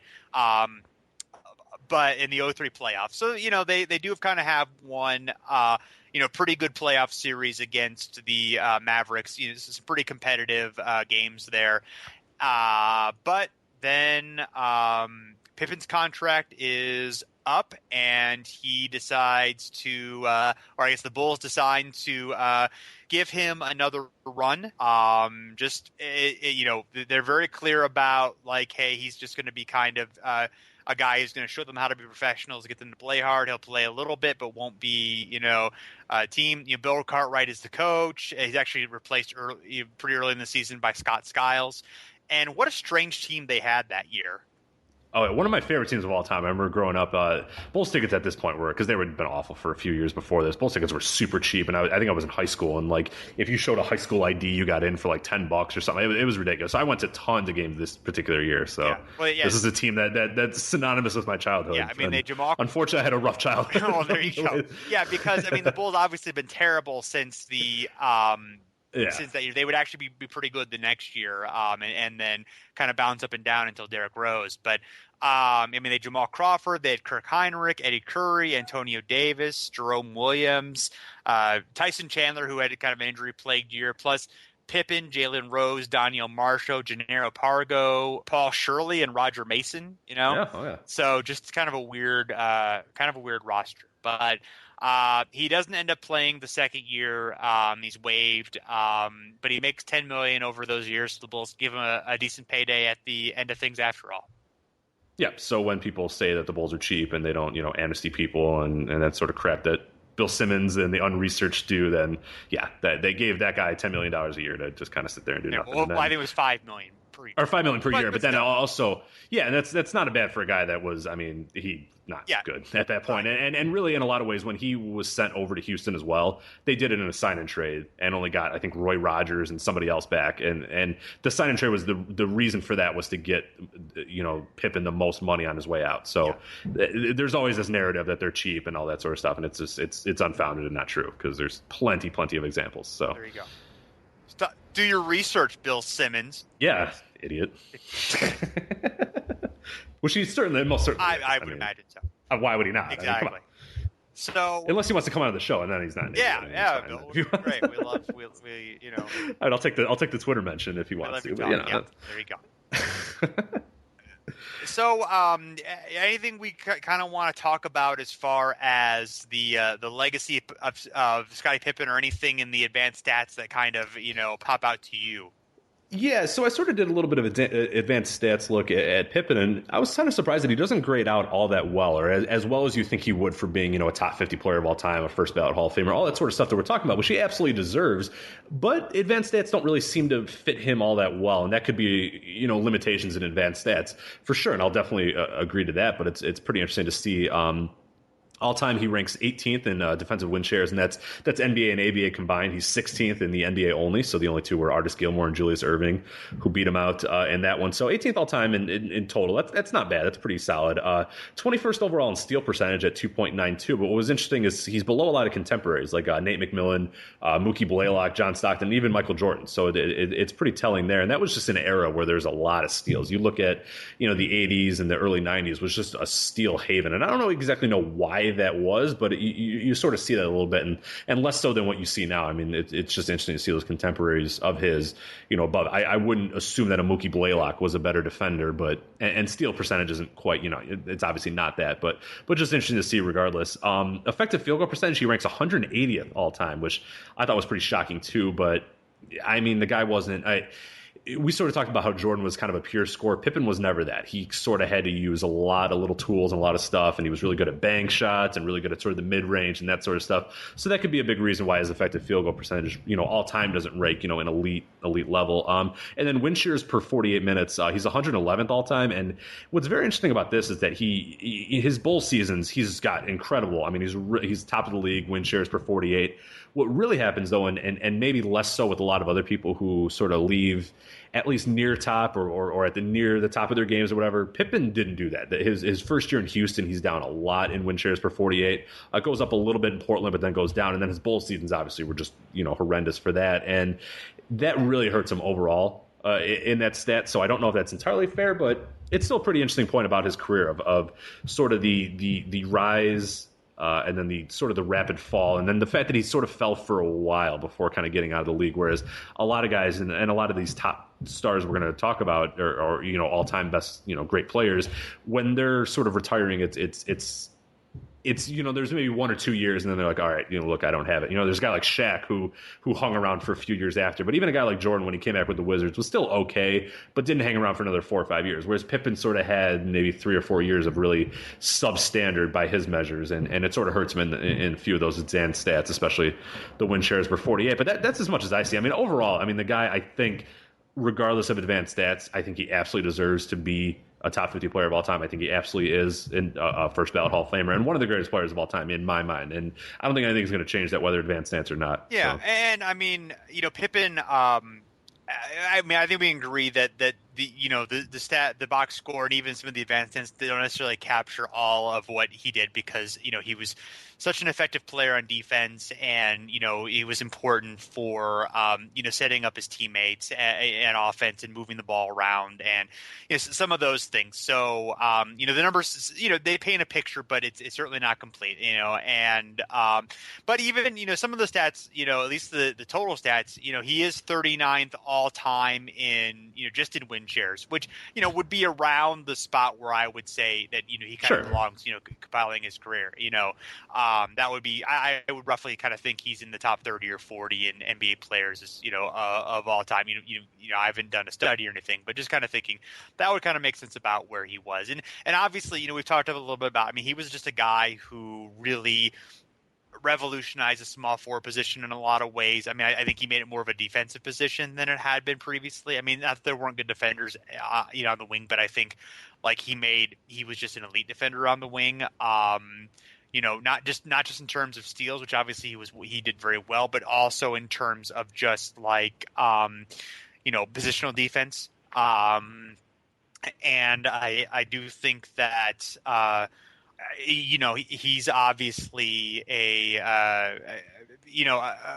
guy who was so athletic in that position too. And not that there weren't athletic small forwards, but there were a lot of guys who, like Kiki Vandeweghe, or guys who weren't necessarily like the most athletic guys, who were the small forwards of the 80s, and Pippen kind of took that in a different way, and or at least helped kind of lead that in a different way, I think. Certainly, yeah, and we talk about a guy sort of ahead of his time in a lot of ways, and as you sort of go through history, you realize maybe he wasn't as unique as we sort of think of now, but he still, I mean, absolutely was. I think you look at guys now, and it's sort of routine or common that you would get these guys that are 6'8" and above, or 6'7" and above, or whatever, that are good dribblers, good passers, that sort of stuff. And Pippen, in a lot of ways, I mean, he wasn't the first, but he certainly is one that we remember of this modern era of just these super athletic dudes that could also. We're just so versatile, and we're used to that now with the Durants and LeBrons and these sort of guys as well, that we're used to people just being able to do everything or having all those different skills. But he was unique at the time in a lot of ways, and I think he has a part in history for that. Absolutely. So, well, Rich, we finished another show. We did, yeah, yes. They didn't pull the plug during it, so that's good. So thanks so much for doing another one with me. I appreciate it. And thanks, everyone, for checking us out. We would love to hear your feedback. You can tweet us at Over and Back NBA.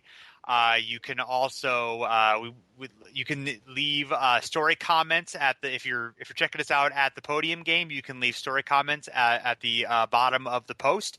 Also, if you want to give us a rating and review on iTunes, just click on that link. You can also search for Podcast Paroxysm in iTunes, and you can find you'll be able to find our podcast there along with the other podcasts of the HP network. So yeah, that's about it, I think. Absolutely, yeah. Thank you for doing it again, and thank you for actually letting me come back here on. I didn't get kicked out. You didn't find a new co-host, so it's a positive for both of us. Oh, Rich, we're together till the end, buddy. Oh, no. Oh, dear God. Take care. All right, you too.